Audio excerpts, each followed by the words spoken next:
So, sit back, relax, and enjoy the show.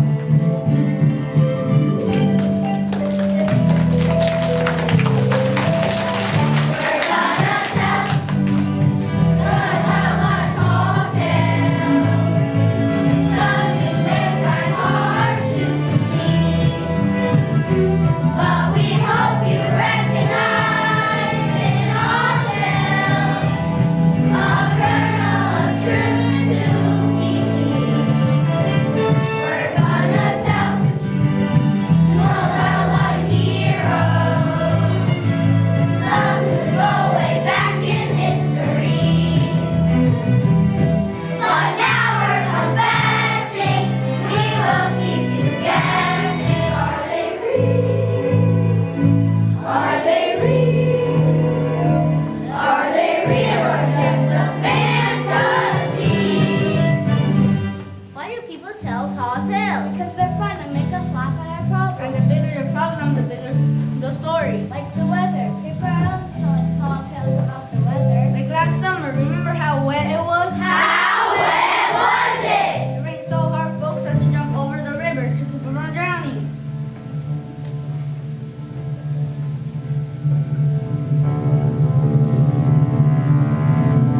We're gonna tell about our tall tales. Some you may find hard to conceive. Did you know that Johnny Appleseed was the skinniest man alive? How skinny was He he? was so skinny I just did him place 3 times to make a shadow. But we hope you recognize in all tales a kernel of truth to believe. Did you know that Pecosville was the fastest man alive? How fast was He he? was so fast, it took 3 people to see him. We'll say, here it comes. We'll say, here it is. And we'll say, there it goes. We're gonna tell about our heroes, some who go way back in history. But now we're confessing, we will keep you guessing. Are they real? Are they real?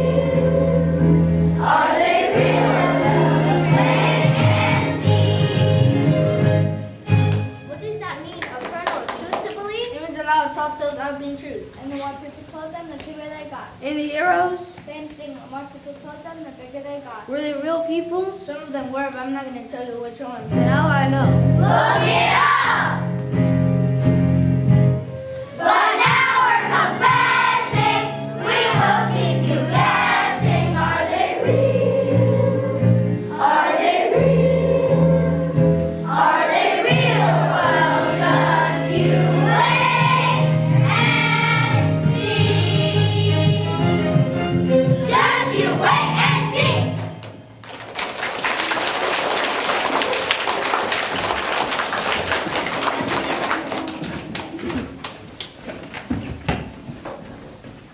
Do you know how to spot a hero? No, how? They're the ones that solve problems. So if we didn't have problems, we wouldn't have heroes? Right, but the country had always had plenty of both. Thank goodness! One of our biggest problems back in We're 1754, starting a new country. and one of our prosecutors was getting born. Oh boy, who was he? He was a hole. Yay! As I was saying, Molly pitched a third cutting support, but at the same time. Pitcher? That's a funny name. Her real name was Mary Ludwig, But her family called her Molly. and the soldiers named her Molly Pitchell. Wait a minute, what soldiers? Soldiers in the American Army. Molly used to carry water to them as they marched by her home. Molly, water please. Molly, bring your picture. Molly, water. Molly, pitcher. Molly, pitcher. Molly, picture. Molly, the picture.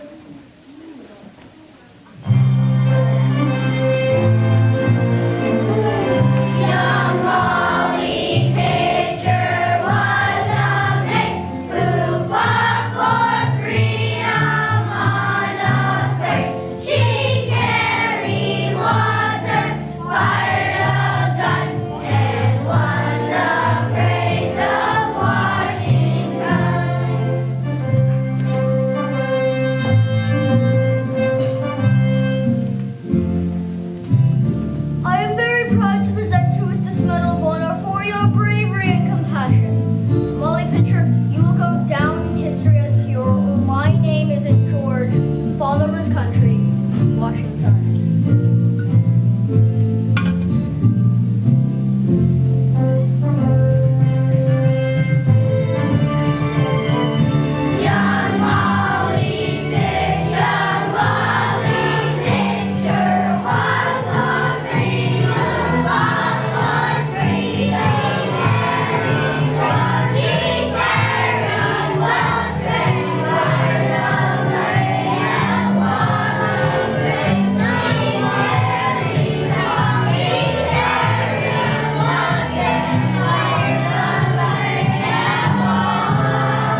And that's how she got her name. Is that how she became a hero? No, but we're getting to that part.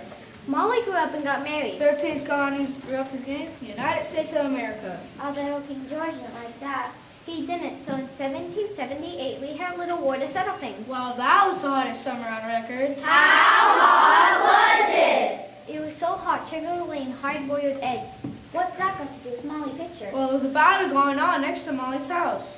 And it was on the hottest parts of the hottest days of the hottest years anyone could remember. Around 2 o'clock, all their cannons stopped firing. The gunners were either dead or too tired to fire another shot. So Molly rushed their cannon, kept fighting way after dark. And what happened to the British? They ran away during the night. Yay!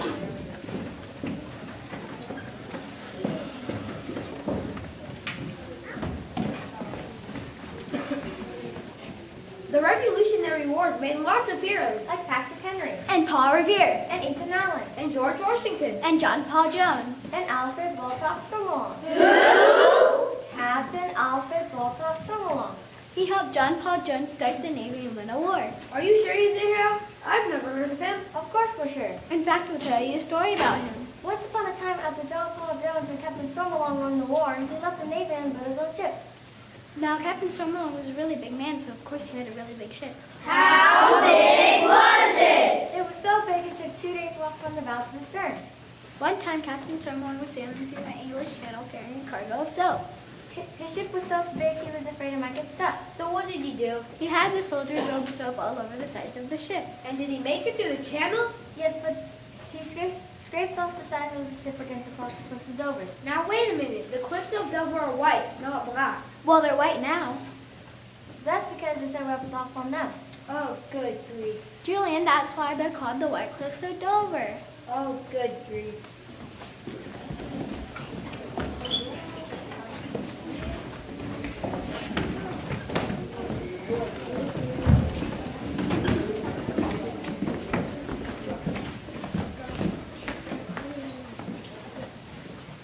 Yes, sir. Dave Crockett could grin a bear right out of a tree. He can grin a hailstorm in the sunshine. And his mom could jump back over a fence when she was 85. They're a Rips not family, all right. That's because they had a motto to live by. Be sure you're right and then go ahead.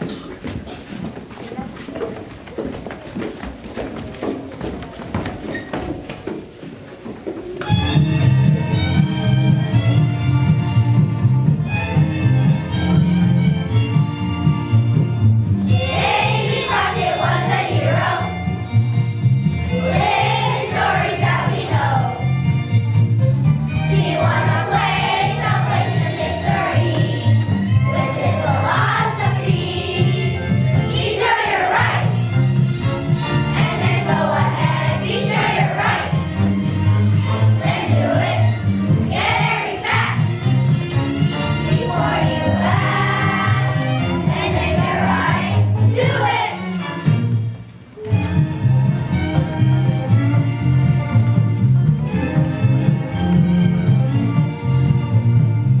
Every member of this family was exceptionally handy, and they were heroes, everyone, because they got things done. Be sure you're right, and then go ahead. Be sure you're right, then do it. Get every fact before you act, and then get right to it.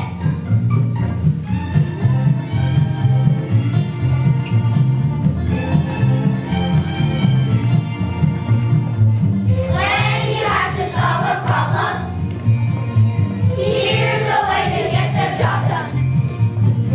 If you just remember Davy Crockett's lines, and you'll come out just fine. Be sure you're right, and then go ahead. Be sure you're right, then do it. Get every fact before you act, and then get right to it. Get to it.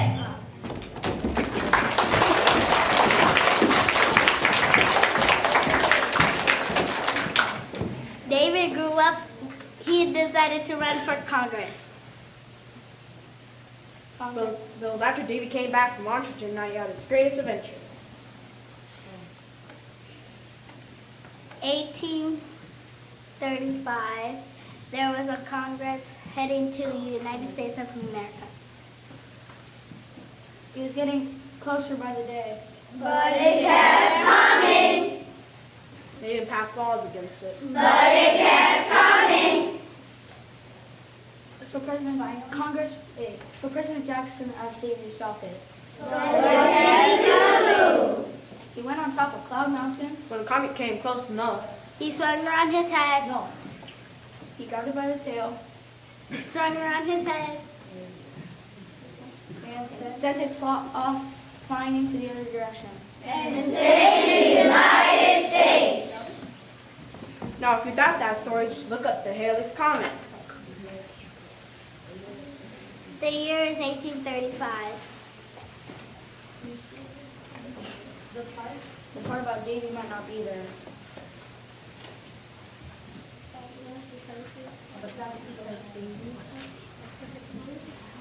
That's because David was so shy. One more thing you might want to try catching a comet. Just remember one thing. Be sure you're right and then go ahead.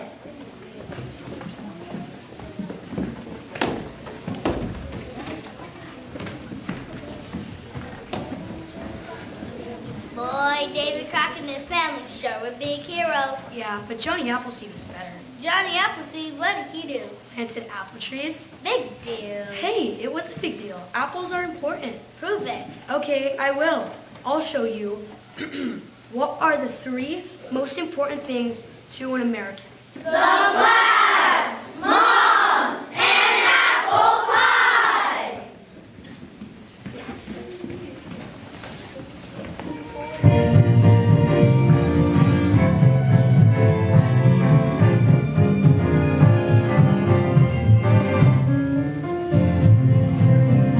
Now Chapman was this fellow's name, but they called him Appleseed because he planted apple trees. Johnny Appleseed, he was quite a guy, a hero guaranteed as American as apple pie. He never charged the folks a dime. He was too free for that. He lived outdoors and cooked his meals on business and out. Johnny Appleseed, he was quite a guy, a hero guaranteed as American as apple pie. He planted trees from coast to coast, wherever he would go.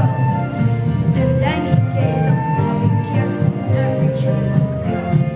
Johnny Appleseed, he was quite a guy, a hero guaranteed as American as apple pie. La la la la la la la la la American as apple pie. La la la la la la la American as apple pie.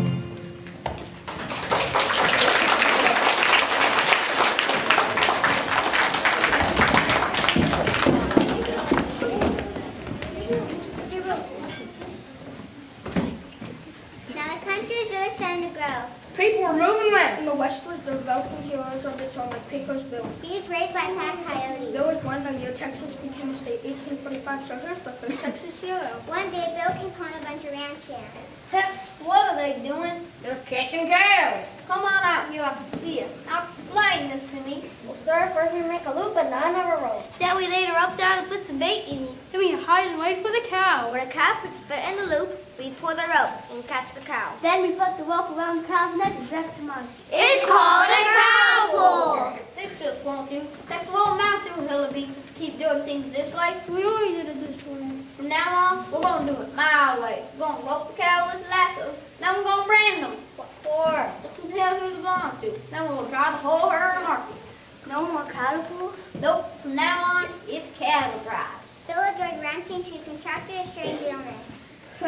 He fell in love. As you might No, so he fell in love with Slewfoot Sue. Sue was most marvelously tall. How tall was she? I was so tall, when it rained, I got wet 15 minutes before anybody else. And she squeezed rocks and drank the juice for breakfast and made her very strong. How strong was she? I was so strong that I could pull Crooked Road straight. That's not what one needs. No sirree. This way she could ride whales. I've seen other Texas girls ride whales, but none of them enjoyed the way Sue did. So Slewfoot Sue and Pecos Bill were married. And as far as we know, they live happily ever after. It's hard to prove that part of the story.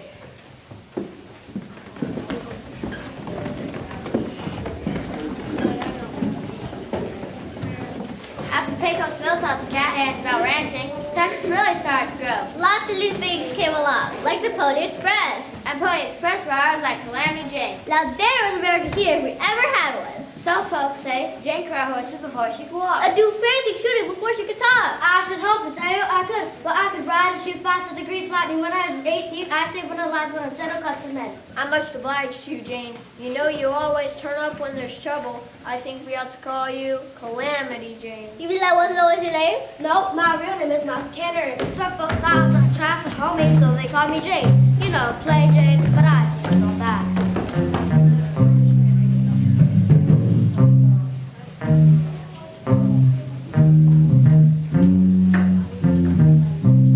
I used to be plain Jane. I used to be plain Jane. I used to be plain Jane. But now that's all been changed. They call her Calamity. They call her Calamity. They call her Calamity. And I've changed that name.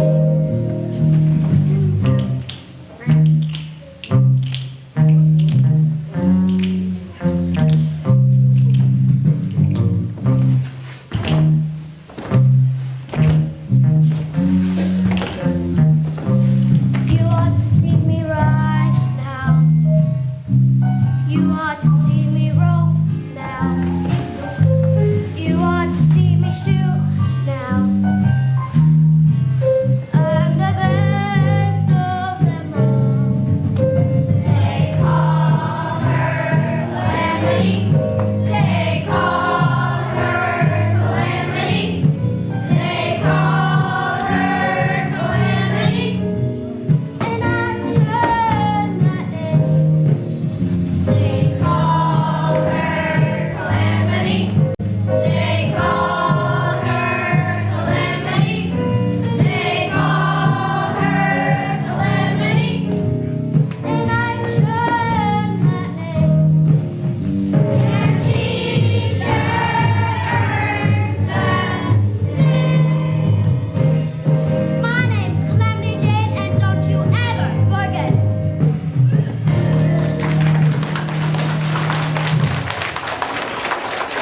And that's not all. I was a mule skinner and a cowbutcher and a star and a wide bow show with Wild Bill Hickok. Did you really know Mr. Hickok? I should hope to tell you. I did. In fact, I was the one who got the sideline who shot Bill. What happened? One day was Bill playing poker and Deborah, the fellow Jack McCall, shot him in the back. Oh no! When I heard, I was so upset, I ran to Bill's side. I forgot to take my guns. Did McCall get away? Not on your life. I found a bushwhacker hiding in a butcher shop. Then what happened? I captured him. How? The meat cleaver. I marched that moment right off to jail. Yay!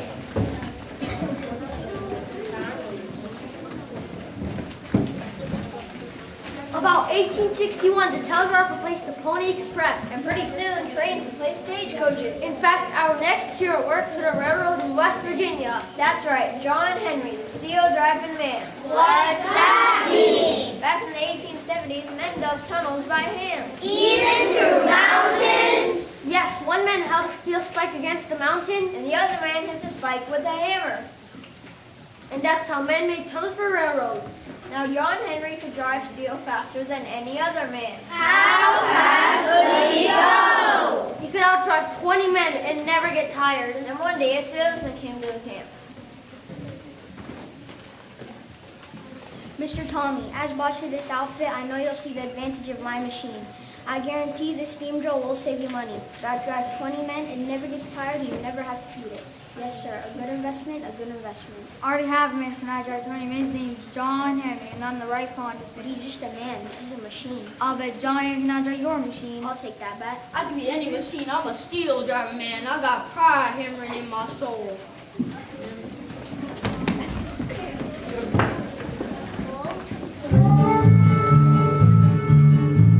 The word went out there was gonna be a race, and everybody came for to get a looking place. John Henry was a man.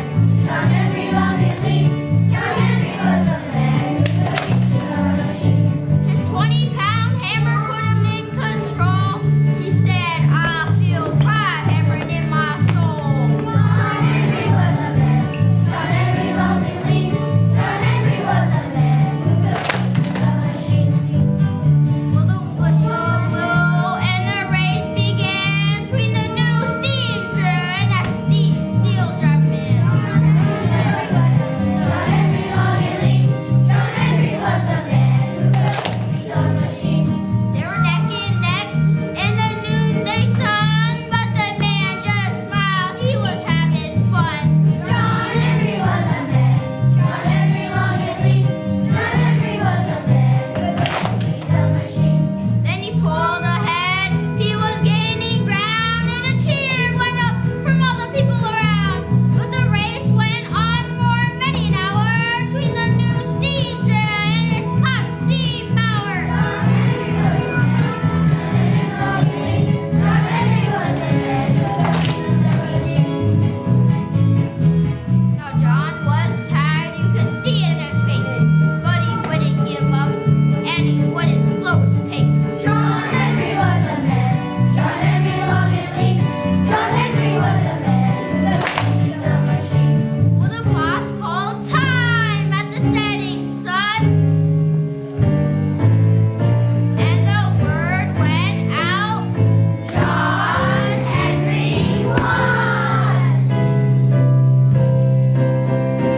John Henry was a man. John Henry long and lean. John Henry was a man who could beat the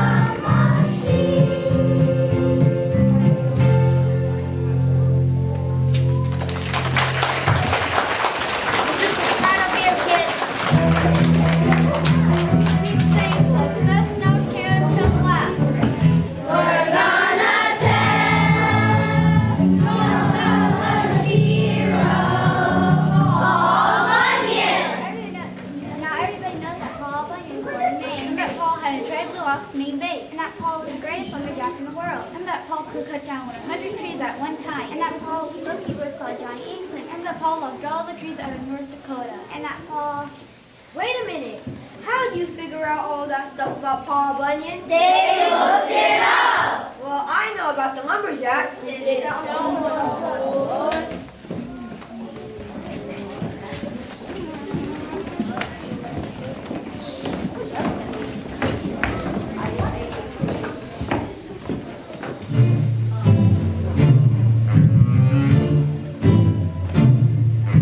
Lumberjacks are rough, strong and unafraid. No matter what, we always persevere.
1895.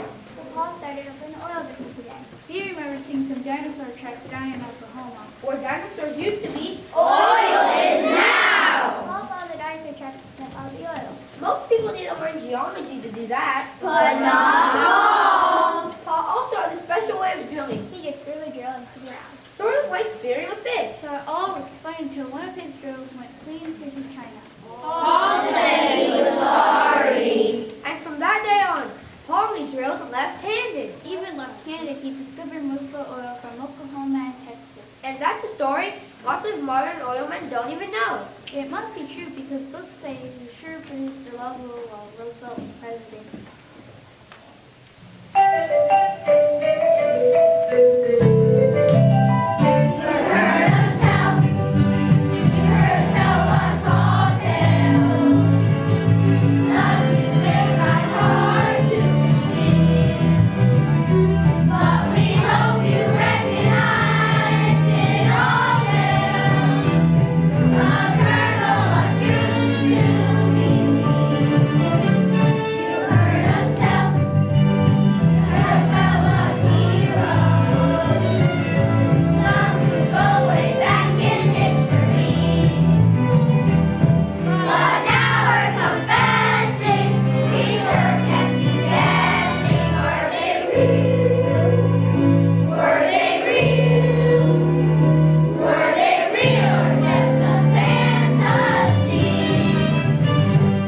It's too bad we don't have heroes anymore.